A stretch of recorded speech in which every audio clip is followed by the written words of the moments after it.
Hey guys, check out my new rebuild. 2014 Chevy Corvette Z51. It's absolutely smashed. I did not expect it to be this bad. On the auction photos, it was heavy, but not nearly as bad as it is. Let's come on back this side. Starting from the rear end here, the rear bumper's okay. We got this panel coming out. We got the underneath panel that has some crack. Suspension are torn out. Airbag is deployed. This door is damaged. We also have this suspension completely disconnected here. But the biggest concern is this frame rail right here. This thing is absolutely smashed, and it's actually touching the engine right here. It knocked the headers so hard that it's disconnected and tore the bolts off of the header and the block there. That's gonna be tough. We also have the radiators completely torn out, the wiring, and this frame rail as well. It actually got shifted this way to the right of the car. We'll have to pull all of this apart, pull the engine out of the car, all the wiring disconnected to be able to get to those frame rails. They will have to be replaced as far back as the firewall. So that's gonna be a lot of work, but let's get into it and let's start taking it apart.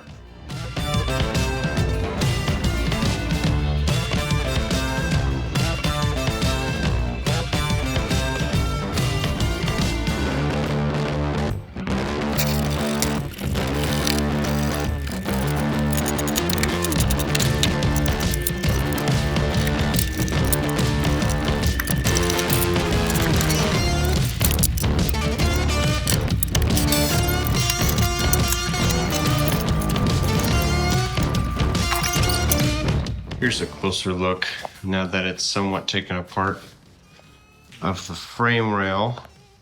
This thing's completely torn here. Here's the rack and pinion. Here is the other piece of the frame rail. We got the rack and pinion busted here. It actually cracked in half. Right there. Cracked here, and it bent the main one further back. This is where I was planning on replacing it. We might have to go further back, but we'll see. It actually tore the subframe completely off of the frame rail here. It bolts down right there and right there. This is the motor mount, also torn off. This is what it's supposed to somewhat look like with this bolt here. It's supposed to bolt down to the frame rail, subframe. And this is what it's not supposed to look like. Broken bolt, and definitely not connected to the frame rail right there. I got the wiring up top there, just to open up and give me more space.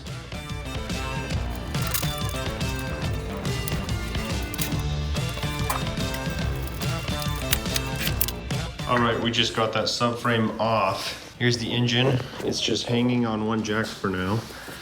A little bit risky business. Here's that subframe. Check out how it tore those motor mounts right out. We do have some damage here.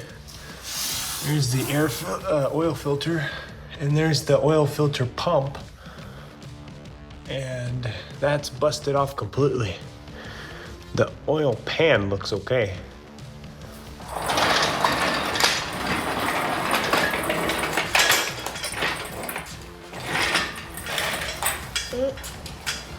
Got the big guns in here. This is what we've got so far here. I have the cherry picker on and connected. We have it strapped down to the motor mounts, and we have it somewhat supported here. We got another jack for support underneath. I've already disconnected it here from the exhaust and the cat, and beginning to disconnect there from the torque tube, as well as all the wiring, the fuel line here, and all the wiring on this side. making progress. Hopefully we could get this thing out fairly easy. Here's what it looks like from the bottom.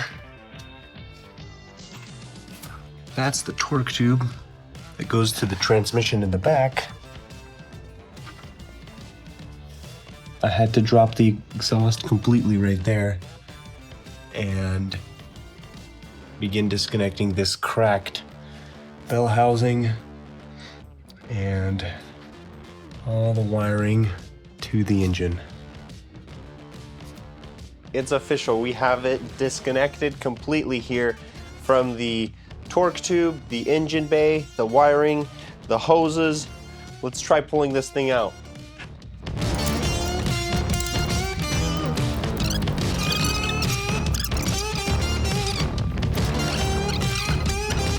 There's always one wire missing that you forgot to disconnect.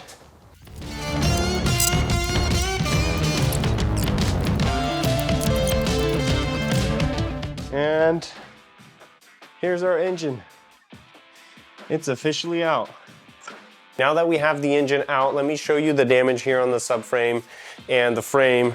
So these frame rails here are going to be replaced up until this here where it meets the firewall frame rails, the supporting upper and lower beams, as well as the side ones. We'll replace this here. The torque tube is not damaged. It's actually perfect all the way back. We tested it. So both rails are going to be cut there and welded off, welded on with the new ones. The brake booster is going to be replaced because that was torn out completely here. So we'll replace that and fix the firewall there too. Secondary, we have the subframe that's off here with the motor mounts. They're completely torn out right here and there on that one. Basically all busted here. The suspension on the right side of the car looks okay, but I think we might just replace the complete cradle and suspension altogether. This rack and pinion is busted here, torn control arms on the top side, and I don't think the lower control arm is straight regardless. So let's go ahead and get that replaced and see what's going on with the engine. So we have the engine off here. It's just sitting on blocks. We currently have this header completely torn off, the bolts here. The biggest challenge here is going to be able to unscrew those bolts without damaging the head. All the bolts are torn off there completely. So we'll be replacing those. The other torque tube converter connection here is also broken, so we'll be replacing this center piece that connects the two as well. Otherwise, the wiring looks good, the top of the head looks good, the manifold looks good, and the right side of the engine actually looks great. The only thing that's left is the oil pump underneath the engine that still needs to be replaced. That was busted off.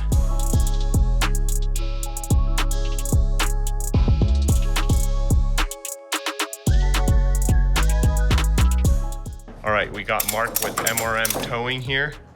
He's helping out transport this Corvette without any wheels on rollers.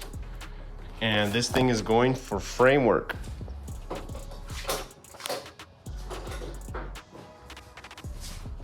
3 weeks later.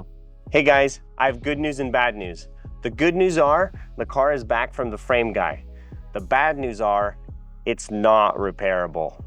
So the car had a heavy hit on the front left side to this frame rail right here. This rail goes inside here. It was actually torn out completely and all the welds were broken here.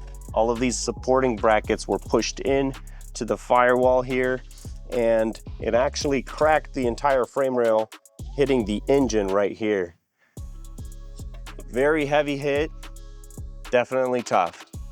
I got 3 different estimates and all 3 frame guys said no, they do not want to take the responsibility of this work. This whole rail holds a lot of weight here. The complete cradle and suspension get bolted down to the bottom of it and the engine sits on these rails. It also holds the entire front end, so there's a lot of weight just on those 2 bolts and all those welds. It's aluminum, it's really tough. The risk is that aluminum can break if you hit a heavy bump.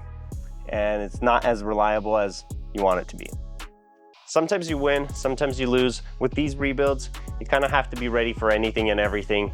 Fortunately for us, we still have the whole rear end, some of the parts from the right and the front left side of this car. So we'll use that for future rebuilds.